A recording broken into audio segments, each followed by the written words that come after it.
Well, hello, good people. I'm Dr. L. And I'm Ricky too. And today we're going to talk about how I came to know and understand that Ricky too had autism. Yeah. Can I tell that story? Sure. Okay. Knock yourself out. Well, Ricky too was about 17 months old, and at the time I was a stay-at-home mom, and it was just the two of us in the house. His dad was away in Iraq, and with it only being the two of us as opposed to two adults and a child, I began to notice that there was absolutely no language in the house except for when I was talking.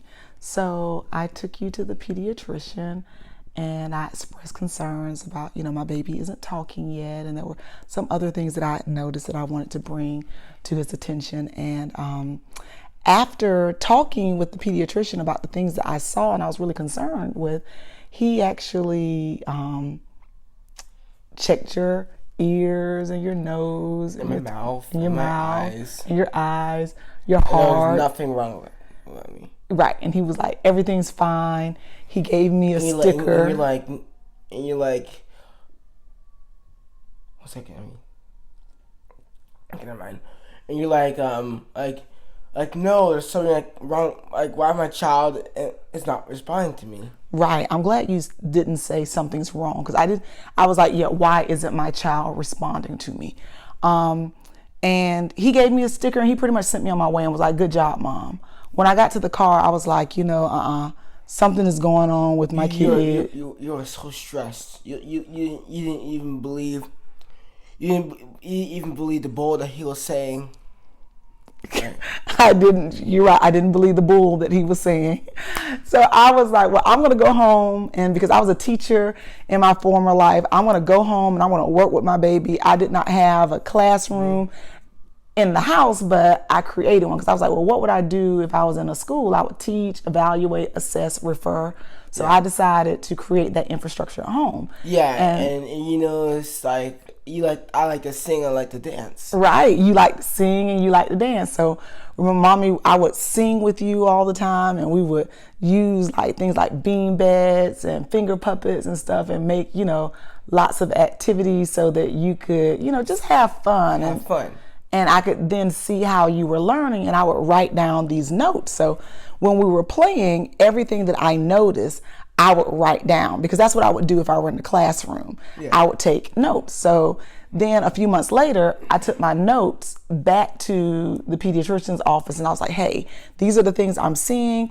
If I think he needs to see a speech pathologist, that's someone to help you with your language. Yeah. And I was like, if the speech pathologist says that, everything is as it should be, then I'll leave it alone for now.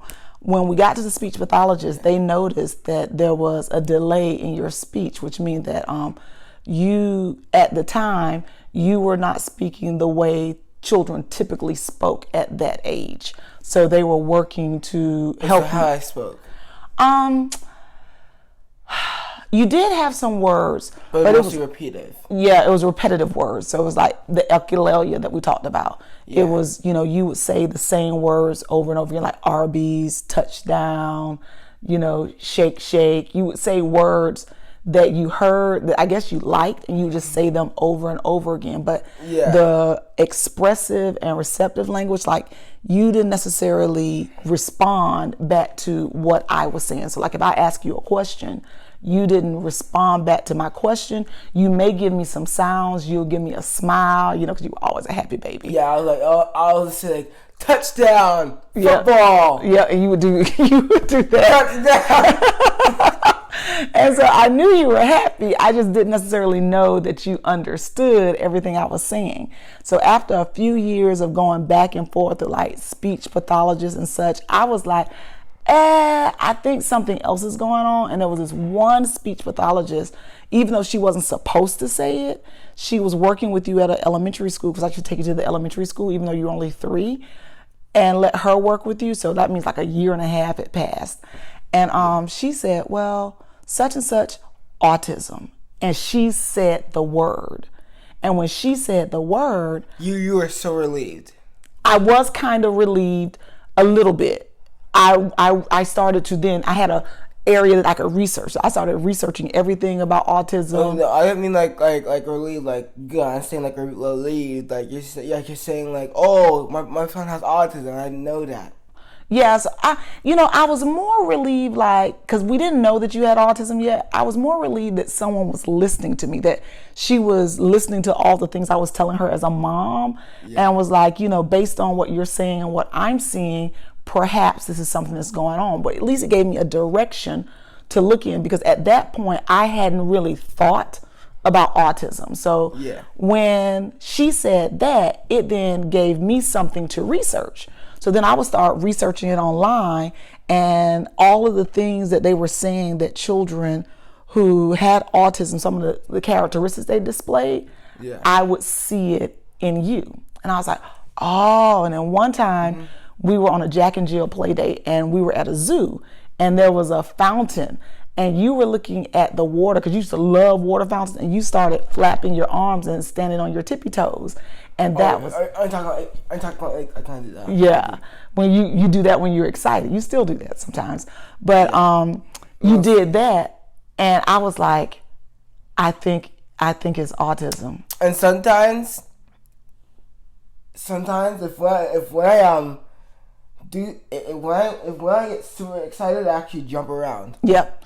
And so that's one of those things. You weren't jumping that particular day, but you were like on your tippy toes, and you kept kind of lifting yourself up, like almost like you're about to take off and fly away. So with that, I started telling the speech pathologists. We had a new speech pathologist at that point. I was telling them what I was feeling. And again, I didn't necessarily feel that anyone was listening. So I had a girlfriend who I used to teach with in Japan. Yeah. And she was like, she had a son, and her son, when he was 12, looked like what I thought you might look like at 12. So I called her up and was like, what should I do? And she told me to call the nearest teaching hospital. And I called Stanford University, and they heard me. For the first time ever, I felt like somebody really took the time to hear me. And so then a few months later, after we did evaluations and such and sent them to Stanford, you were seen by their behavioral pediatrician, and you were diagnosed with autism spectrum disorder. And then I was relieved. I was relieved because now I knew what was going on, and we could build a team of people around you to help you. Yeah. And so since then, I've been able to bring people into our lives at different points that could teach mommy things that I didn't know, to teach you things, and just to help us grow and develop. Which is one of the reasons why I felt it necessary to do talks such as this, because now that Ricky 2 is older and I feel completely comfortable in like his trajectory and where he's going to go, I want other parents to pretty much have a window or insight into what life is like with autism. Because when I was a young mother, I used to always wonder, like, what is life going to be like for us? Wondering, like you might be wondering how many times you're gonna be flapping your arms, or well, I didn't really wonder about that, because how many times are you going to be like, or just like wondering like what's the life going through with autism? So I was wondering that, what was life with autism going to be like? Because in all honesty, when you would flap your arms and hands, you did it when you were happy, and so it kind of like was my way of knowing that I was doing things right. So if you were doing this, I was like, okay, he's happy, he's good. So that never bothered me that you did that. I just felt like it was a part of you. Yeah. And so, but with that, it was scary in the beginning. It was scary because I didn't know what life would look like for you. Yeah. And I would have loved to have looked at someone else's life. Because you weren't born with autism. Right, because I wasn't born with autism, and I didn't know anybody like intimately who had autism. So whenever I would find parents who had children who were older than you, I would say, well, tell me about your child, or tell me what you're doing, because I was just hungry to know. You're just hungry to know. Yeah. And then now, I know you're perfect. I'm perfect. You're perfect. Yeah. Mm-hmm. And I love you, and I know that everything's going to be okay. But with that, one of the things that, when I'm training and working with service providers, that I often talk about is cultural humility, understanding that you don't walk every single day in another person's shoes. So therefore you have to stop and actually listen to someone's lived experience. Because if people had stopped and really listened to what I was saying, I'm the expert on our life. And I was trying to tell them, what was going on. And they really weren't acknowledging what I was saying as a mom. And had that been acknowledged a little earlier, we could have gotten you the support that you needed a little earlier. So that's one of the things I'm like, parents know. They may not know the words to use that doctors use. They may not know the words to use that service providers use. But, if you ask a parent to walk you through a day in their life and then you really, really listen to what they have to say, parents know. Service providers listen to parents. And then parents, you are the expert on the daily life that you live. If someone is not listening to you, stop and say it clearly to them. If they still don't listen, find someone else to listen to you, because you are the expert on your child. Exactly. Yeah. Like the doctors know doctor stuff, speech pathologists know speech pathologist stuff, but mommies and daddies and parents and caregivers, they know their babies. Yeah. Like I know you. Exactly. And I love you. I love you. Again, from my family, our family, to your family, parents, you are the expert. You know your baby. Keep talking till someone listens. Don't stop. You know what you're looking at. Find someone to listen to you. You deserve to be heard, and your child deserves to have you heard so they can get the assistance they need to maximize their personal potential as soon as possible. Boom. Boom. All right. Oh, you give me a kiss? Bye, guys. Bye.